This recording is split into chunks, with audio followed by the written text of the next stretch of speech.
বন্ধুরা, আশা করি তোমরা সবাই ভালো আছো। আজকে তোমাদের যে গাছটি আমি দেখাচ্ছি, এই গাছটি সবাই তোমরা চেনো, খুবই পরিচিত একটি গাছ। এটা হচ্ছে লাল জবার গাছ। এই জবার যে জাতটি খুবই ভালো, কারণ এই জবার গাছটিতে সবসময় একদম ফুল ভর্তি হয়ে থাকে। দেখো, তোমাদের গাছটি ঘুরিয়ে দেখাচ্ছি, কত ফুল এবং কুঁড়ি রয়েছে গাছটিতে।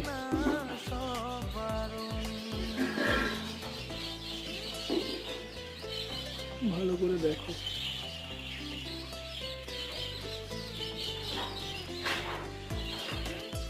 দেখেছো কতই কুঁড়ি এবং ফুল পুরো ভর্তি হয়ে আছে।